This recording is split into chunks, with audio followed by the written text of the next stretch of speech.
ইতিহাস শুধু বইয়ের পাতায় নয়, লুকিয়ে আছে আমাদের শহরের প্রতিটি ইট পাথরের ভিতরে। এই ঢাকা শহরের পথে পথে এখনো প্রতিধ্বনি হয় অতীতের রাজাদের হাসি, নবাবের কান্না আর হারিয়ে যাওয়া প্রেমের গল্প।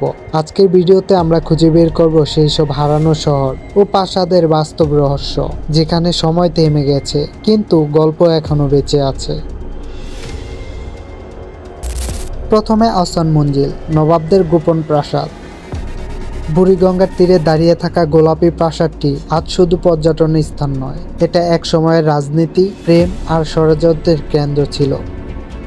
1959 সালে নবাব আব্দুল গনি এই প্রাসাদ নির্মাণ করেন। এক সময় এখানে অনুষ্ঠিত হতো ব্রিটিশদের কর্মকর্তাদের নাচ গান, রাজকীয় ভোজন আর রাজনৈতিক বৈঠক। কিন্তু এই হাসির আড়ালে ছিল এক ভয়ানক গোপন ট্র্যাজেডি।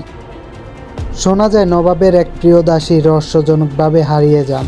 আজও অনেকে বলেন রাতের নীরবতায় প্রাসাদের ভিতরে অচেনা পায়ের শব্দ শোনা যায়। 1905 সালে বঙ্গভঙ্গের সময় এখান থেকেই শুরু হয় পূর্ববঙ্গ ও আসামের পৃথক প্রশাসনের পরিকল্পনা। ইতিহাস বলে এই ভবন ছিল ব্রিটিশ রাজনীতির এক সাইলেন্ট উইটনেস। 2 নম্বরে আমরা জানব পানামা নগর, ধনীদের হারানো শহর। নারায়ণগঞ্জের সোনারগাঁয়ে আছে এক শহর, সেখানে এক সময় ধনীদের হাসি আনন্দে মুখর ছিল প্রতিটি জানালা। আজ সেটা নিঃশব্দ ধ্বংসস্তূপ।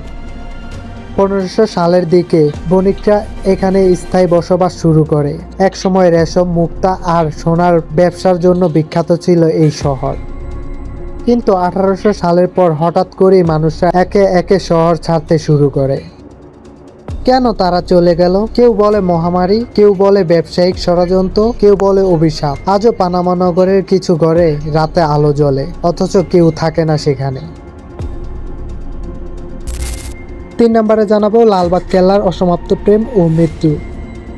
এই কেল্লা শুধু রাজকীয় দুর্গ নয়, এটি এক অসমাপ্ত প্রেমের কবর। মুঘল রাজপুত্র আজম শাহ 1678 সালে কেল্লার কাজ শুরু করেন, কিন্তু তার প্রিয় স্ত্রী পরিবিবি অসুস্থ হয়ে মারা যান। শোনা যায় তার মৃত্যুর পর কেল্লার কাজ বন্ধ করে দেওয়া হয়, কারণ নবাব বিশ্বাস করতেন এই কেল্লায় অশুভ ছায়া নেমে এসেছে। আজও অনেক দর্শনার্থী বলেন রাতে পরিবিবির সমাধির পাশ দিয়ে গেলে ঠান্ডা বাতাসের সঙ্গে অচেনা কণ্ঠের সুর শোনা যায়।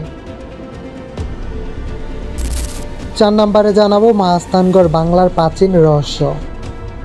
বগুড়ার মহাস্থানগড়, এটাই বাংলার প্রাচীন রাজধানী পুণ্ডনগর। এখানে পাওয়া গেছে এমন লিপি ও মূর্তি যেগুলোর মানে আজও সম্পূর্ণ উন্মোচন হয়নি। কেউ বলে এখানে ছিল এক বৌদ্ধ সাধকের আশ্রম, আবার কেউ বলে রাজা বাল্লাল সেনের গুপ্তধন এখানে লুকানো আছে এই টিলার নিচে। সময়ের স্রোত শহর বদলায়, মানুষ বদলায়, কিন্তু ইতিহাস কখনো হারায় না। আহসান মঞ্জিলের দেওয়ালে, পানামার নগরের জানালায় আর লালবাগ কেল্লার পাথরে এখানেও প্রতিধ্বনি হয় সেই হারানো কণ্ঠগুলো।